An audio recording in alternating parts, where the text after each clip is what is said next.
vivir honestamente. Había probado todo ciegamente y mi que no valía la pena de vivir en este mundo. Y oí de cierto hombre que oirá cambiarme para siempre. Dame a Cristo, que Él entró a mi corazón.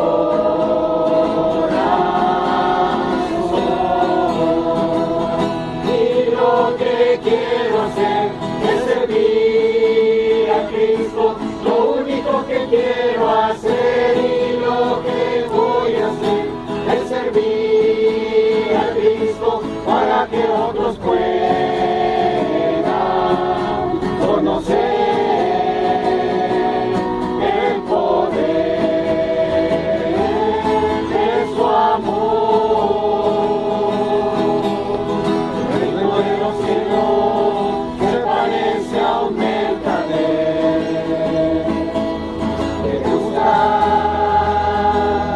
buenas perlas y hallando una perla de gran valor. Vende todo para obtenerla y lo que quiero hacer es servir a Cristo. Lo único que quiero hacer y lo que voy a hacer es servir a Cristo para que otros puedan conocer el poder de su amor. Alguno quiere ir en pos de mí, asimismo niéguese y tome su cruz cada día y deje todo para seguirme. Y lo que quiero hacer es servir a Cristo, lo único que quiero hacer y lo que voy a hacer es servir a Cristo para que otros puedan conocer el poder de su amor.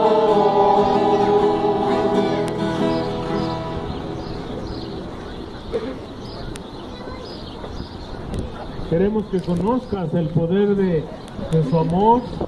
Queremos que conozcas, ¿verdad?, que en Cristo hay salvación.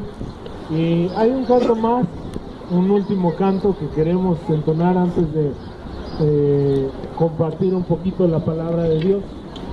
Y la vida nos va a presentar sinsabores. Los sinsabores son parte de la vida, ¿verdad?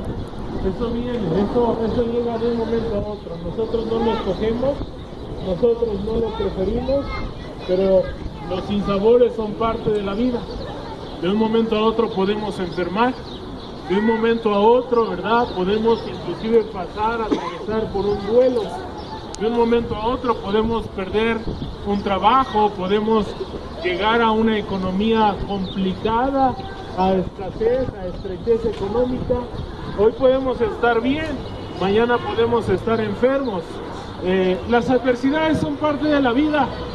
Quien le diga pare de sufrir es una mentira, porque en este mundo vamos a sufrir, en este mundo va a haber enfermedad, en este mundo va a haber decesos, en este mundo, ¿verdad?, las cosas se van a poner más caras cada día. En este mundo va a haber muchas cosas adversas a nuestra vida que nosotros no escogimos. Pero sin embargo, la Biblia nos enseña que en medio de esas pruebas podemos tener paz, porque dice la Biblia que Él va a guardar en perfecta paz a aquel cuyo pensamiento en Él persevera, porque en Él, en Dios, hemos confiado. Y este canto habla acerca de tener paz en medio de la tormenta. En realidad puedes tener paz en medio de tus tormentas si tú estás con Dios. Y este canto habla acerca de eso.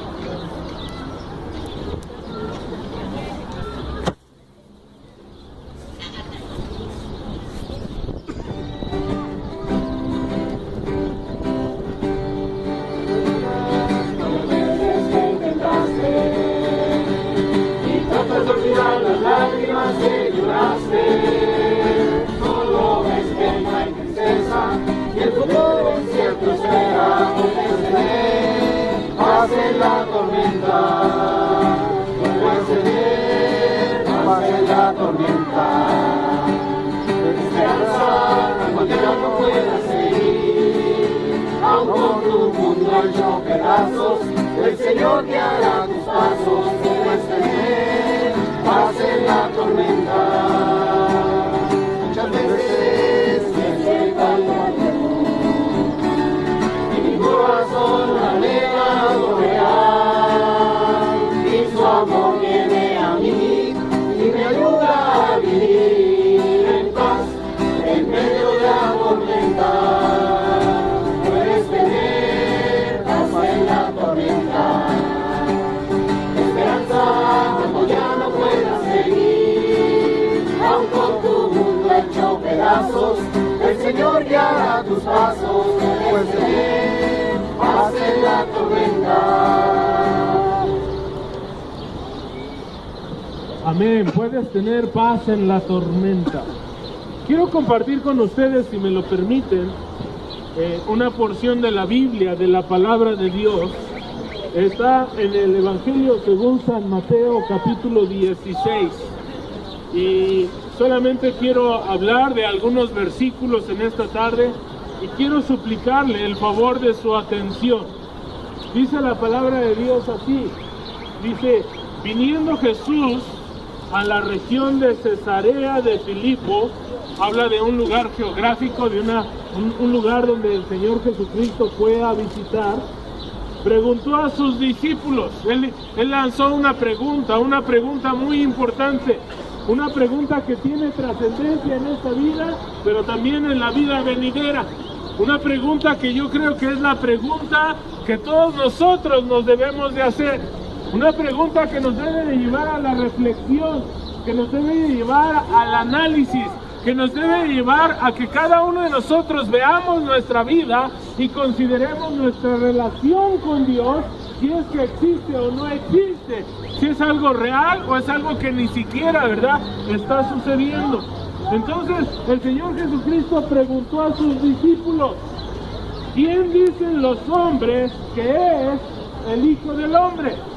En otras palabras, Jesús está preguntando: ¿quién dicen los demás que soy yo?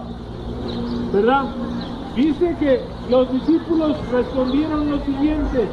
Ellos dijeron: unos dicen que tú eres Juan el Bautista, otras personas dicen que tú eres Elías, otras personas más dicen que tú eres Jeremías o alguno de los profetas. Sin embargo, esta pregunta cambió de sentido por parte del Señor Jesucristo.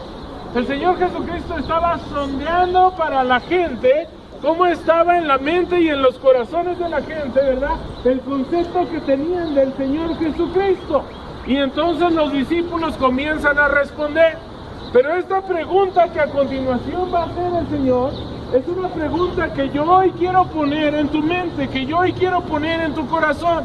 Y yo quiero que tú reflexiones realmente, ¿verdad?, y des una respuesta a esta pregunta.